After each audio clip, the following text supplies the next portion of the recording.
This is Tape 2 with Aron Fellenbaum, February the 12th, 1996 in Los Angeles. So, Mr. Fellenbaum, you had told us earlier that the Germans requested about 100 people for labor. Yeah.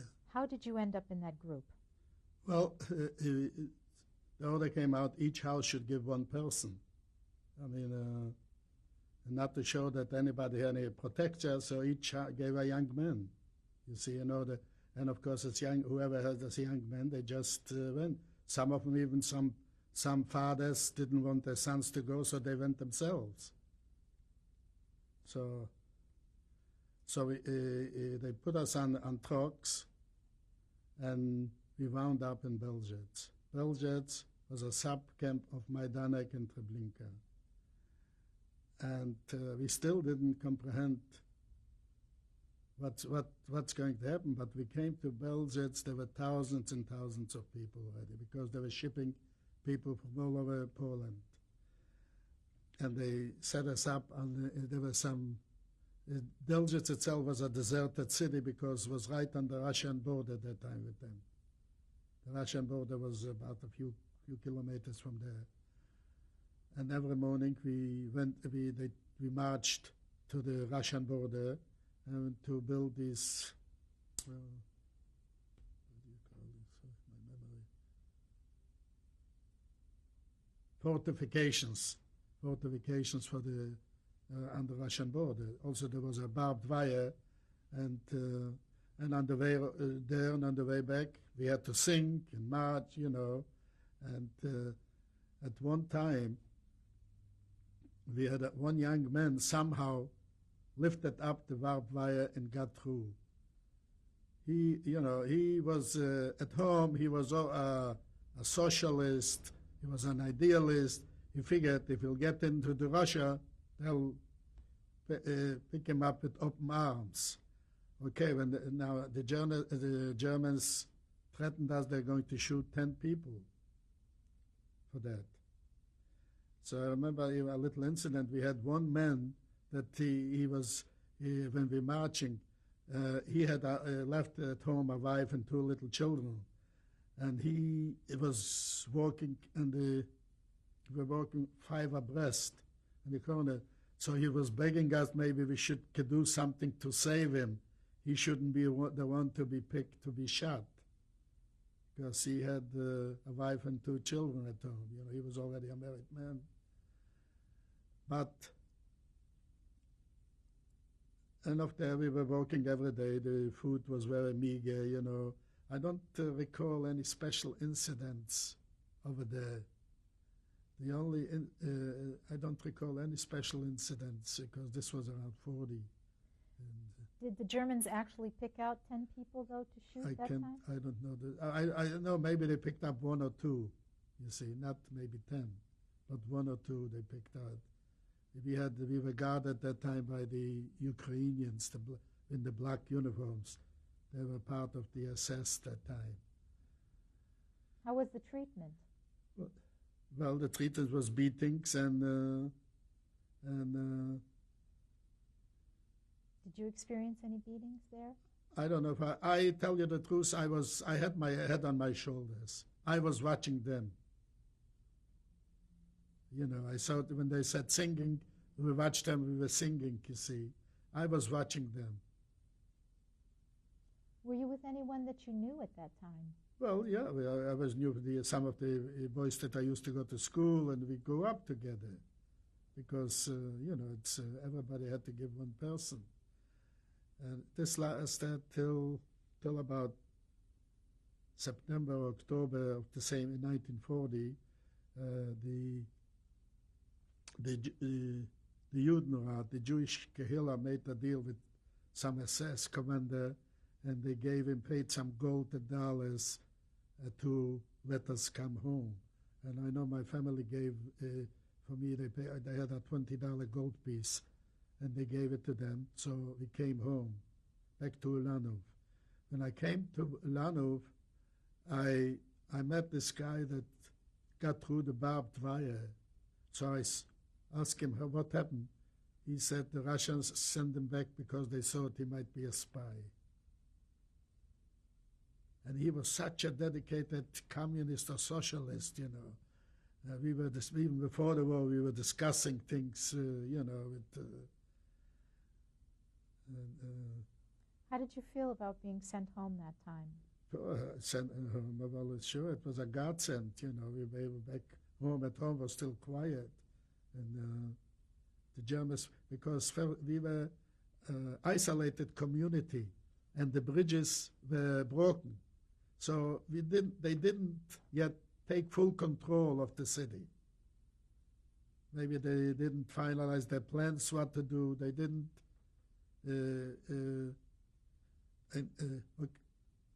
I mentioned, I still go back. I mentioned when we went with the Red Army to the Russian side, the Russians themselves had some plan. They told the people, if anybody that wants to go back home should register. Well, a lot of people decided they want to go back home because in the beginning it was still quiet, and here they were living as refugees. Well, what happened? The Russians came at night, and they gathered them all up, and they sent them away deep into the Russians, to the Donbas region and a little further, and they put them to work in the coal mines over there. Of course, in the long run, maybe it was a blessing in disguise, because no matter what, if those that could survive had a better chance of survival than under the Germans, you see. So how long were you home this time that you were sent back? We were home. Then I come home on the end of 1940, and of course in 1941, in June, the Nazis attacked the Soviet Union. We also thought, I mean, how strong can they be that they should be able, after all, the Soviet Union was in existence since 1917, but still after a week we realized the Russians lost the war either. You see, then this was in 41.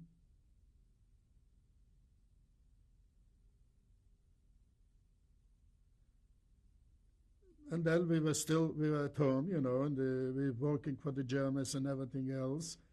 And till about April or the beginning,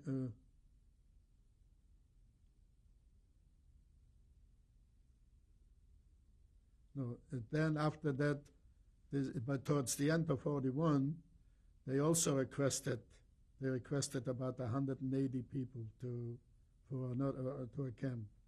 And this is the same. They surrounded the city, and then everybody had to give up a person. You know, some of them we were mostly young, and then those that didn't want to send their sons went themselves.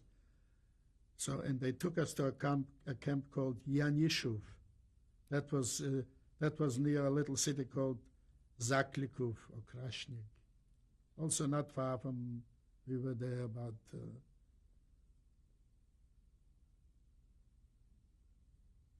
And that time also they sent the Jewish clergy, the rabbi, and the cantors and the shochtim, this rituals, and we also were building fortifications.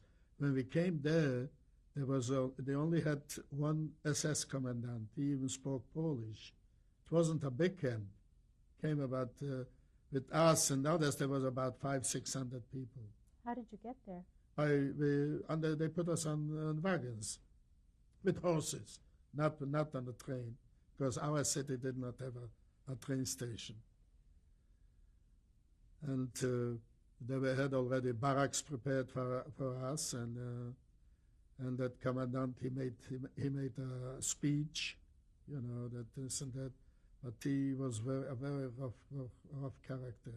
We were working every day, you know, especially we were still naive. It was on Yom Kippur Day, so we thought maybe, he took everybody out and it was a very rough camp. And over there, I remember also, you see, and I thought, still, my parents were still home, and I thought that the same thing will happen like in Belgium. So in the meantime, I had some good stuff, so I sent it home. So then they used to call, every morning they used to call what they call an appeal. Everybody had to come out on the plaza and they were counted. And I came out, I didn't have any shoes on my feet. And he noticed it. And he pulled out a gun and he took aim at me. Somehow, the bullet fell out. So he told that capo, there was the Jewish police in charge, he should give me, in Polish, he said, 100 na dupę, 100 on my ass. And they pulled out, he pulled out, that guy pulled out a little stool. The shoemakers used to have stools where you sit, and it was deep, and they put me down, and 2 people gave me 100. This one of the things that sticks in my mind most than anything else. And in that same camp also, I remember there was he had some of these capos. He had them at night keep watch. Somehow, when one of the guys he kept watch, he fell asleep, and so that commander had made an inspection, used to go around, and he shot him on the spot. Did you see it happen? No, it was at night. We had about in the morning, it's and he used to tell us, you are like the birds in the sky. Nobody is going to help you out. We can do with you whatever you want. And he showed that he shut up, with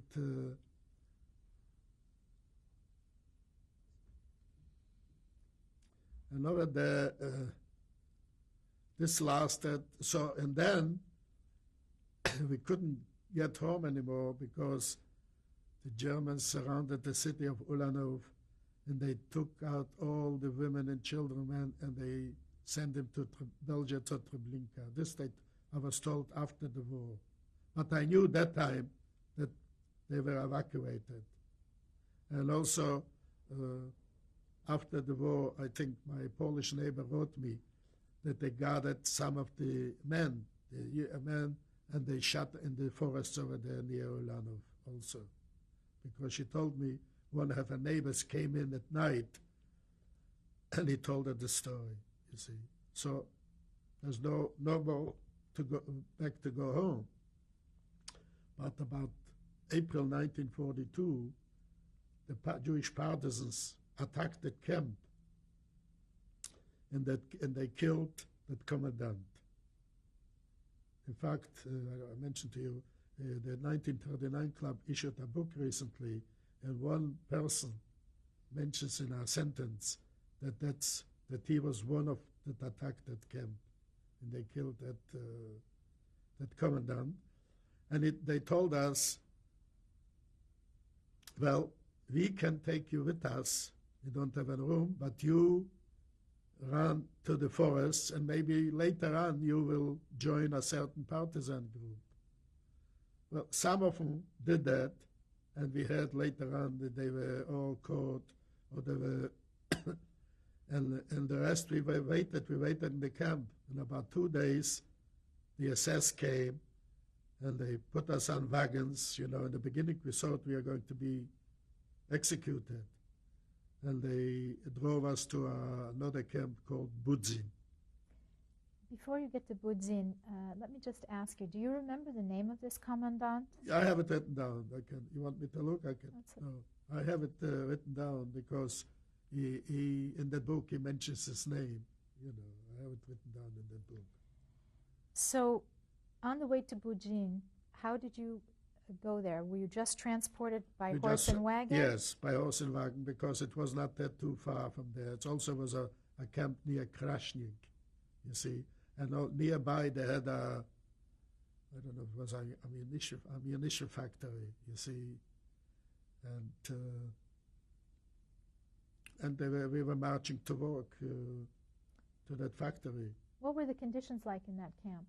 It was the same thing. There was a barrack, and there were these bunks and straw with that banks, on the bunks. and this was April, yes.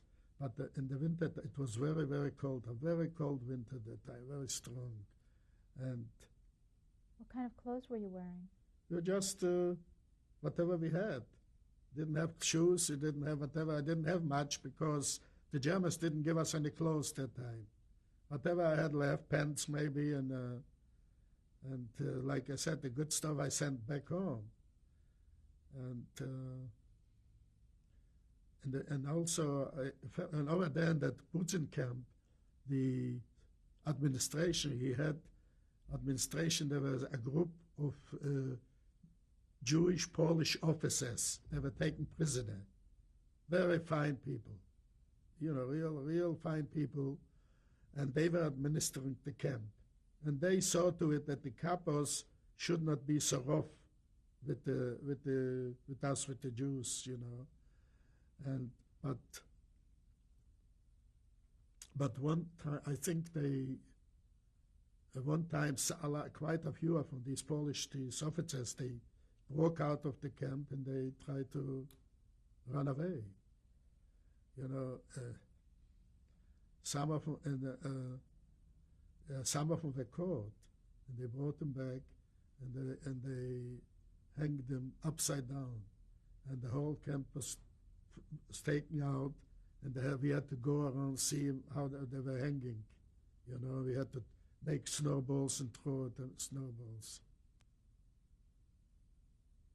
But these are really very, very fine people, very fine people. And over there we had a commandant. The commandant of that camp was called Reinhold Fikes. He was always carrying a machine gun, a big whip, and some dogs. And every morning before breakfast, he had to shoot a Jew in the morning. It was a terrible camp. Somehow I attribute a little bit. Somehow I got into work in the kitchen peeling potatoes, and this was a large help for me during that hard winter time. But this was really rough. In fact, a lot of the people that the elderly people, the Orthodox people, they never took off a shirt to go sunbathing. And over there, they had to walk without the shirts if it was hot. The whole body was swollen up, blown out, I saw that rabbi from our city, this and that, and then I started doubting all that religious upbringing, and all the other things, that God lets those things happen to these people, these, very, very Orthodox people and everything. Did you do any other kind of work in Budzin besides the kitchen? Yes, then we were marching also to, I think after when it got warm, I got out and we were marching to that ammunition factory. It was a few kilometers from in the morning, and then come back in the evening, And also, after these Jewish officers left, he appointed, there was a German Jew. He appointed him, he should be the charge of the administration, because they directly didn't want to mix with the prisoners, with the Jews, but he requested from, this is the way the Germans used to do it. And I think in the end he hanged him also. What kind of work were you doing in the munitions factory? Whatever, we worked with metals. Whatever, machines and metals. I don't know exactly what they were. But the only thing, I tried very hard not to work too hard, because I noticed because I never worked physically. So I wasn't using, but because I saw some of these young men that we came to camp with, they worked very hard, they couldn't, but they didn't last. They didn't last. And there was a fact also, a friend of a neighbor and a friend of mine, they caught him with a few potatoes. They were always checking he had a few potatoes in his pocket, and they shot him right away on the spot, you see. And also you had to be careful if you got a cold or something, not to go to the infirmary, because they were, any time they made an inspection in the infirmary, they just executed these people right away. He says, we don't need any sick people. What was the food like? The food like was black coffee. I don't know what we call it, coffee. There was a piece of bread probably and some soup, what they called a soup. It's some people that were smoking, they gave away the soup for cigarettes, you see. And they were picking up these butts on the streets. I wasn't smoking that time, you know. But life was very tough. What was your morale like? What did you talk about with each other at night? We talked. We wondered if we will be able to survive. Okay, everybody, we had hope, you know, and we figured that the Russians maybe will come fast, you know, and we knew that the Allies already, you know, started. England had declared war. Of course, we had the stories that they invaded Norway, Denmark, the Benelux countries, and even France, you know. But still, some news got through because we were still able to have contact with some Polish workers that also used to come into work in the camp, and they used to tell us these things. But that's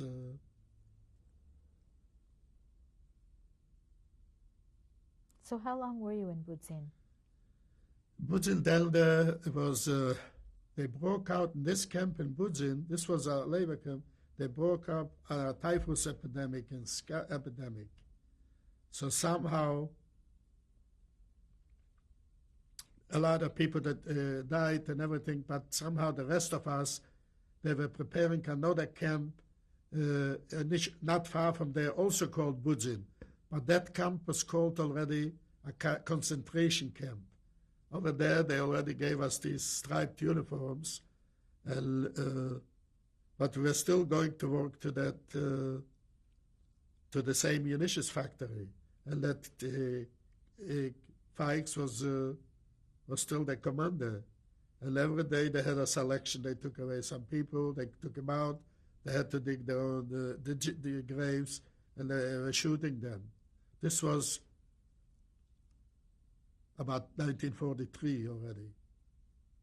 Who was making these selections? That the commander, that assessment, that Fikes, he was making these selections, you know, all this for the appels, and if somebody, you know, he didn't like somebody, it's, you have to be on the, I attribute my survival really that I was alert, you see.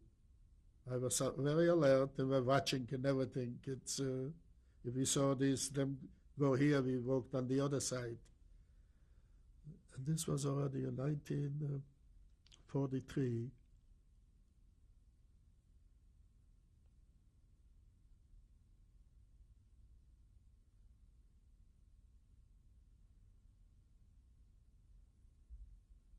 And I had stories also that they, at one time, we took a group of people and they went to it was on a Saturday, they went to a nearby little community, and they went to the synagogue there. And where people, you know, maybe the people were still there, you know, and they put a fire to the synagogue and burned all these people in that synagogue, all the Jews, you know, and everything.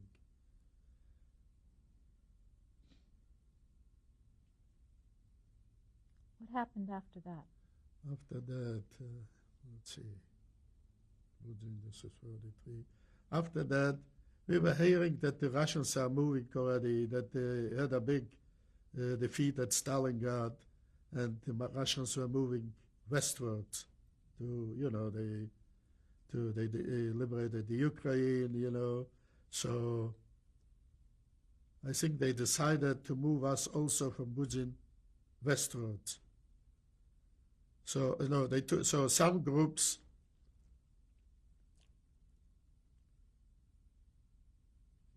They decided to liquidate.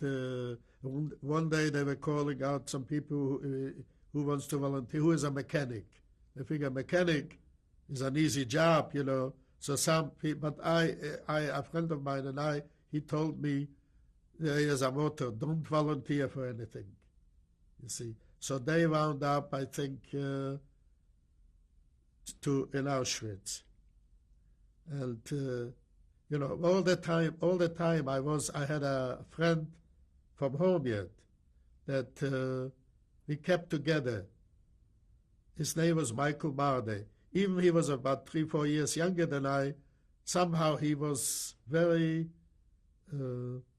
inquisitive. Very inquisitive, and we kept together. This really helped. It was a lot of help if you had somebody very close to you, like a brother or somebody, and we were kept together all the time. And so another transport went to Plaszów, that was near Krakow. Another went to Rzeszów, another city in Poland, and we were sent to Radom. How did you get there? And, they put us on. This was already on cattle wagons. On this train, but in like cattle wagons, 60, 70 people to a wagon. And in fact, we went, I don't know, it was Lublin or Majdanek, we stopped on the trucks in Majdanek. We were sure they're going to take us off. But somehow they didn't take us off because at that time, the Germans needed already able-bodied men to work in the factories and everything. And we came to the city of Radom. There was a camp there already. You see, there was a camp because in Radom itself, there was an airplane factory. And in Radom, there were people from the city of Radom itself, which was a big city, and also from the surrounding communities. Over there, they already had a women's lager in that. And we were going to work every day, march to work. In fact, we were heavily guarded on the way to work, several kilometers, and some of the Polish population asked them, why do you, so they told us, the German soldiers told us, we are guarding them, you shouldn't be attacked by the Polish population. You see, So what was it like in Radom, the living conditions day to day?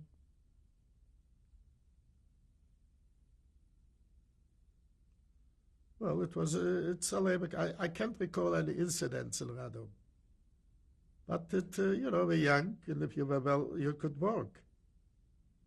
What kind of work did you do? We worked in that airplane factory. Whatever was needed. I can't recall also the details of the work, what it was. How long were you in Radom? Now in Radom, this was already about beginning of 44. And we already heard that the Russians are at the outskirts of Warsaw. And we were sure any day now. This was going on for 6 months. We showed if they were there, what do they standing for? Somehow Stalin didn't like the Polish military command, and he told him to hold off, not to go any further. Let me stop you right there. We're going to change the tape.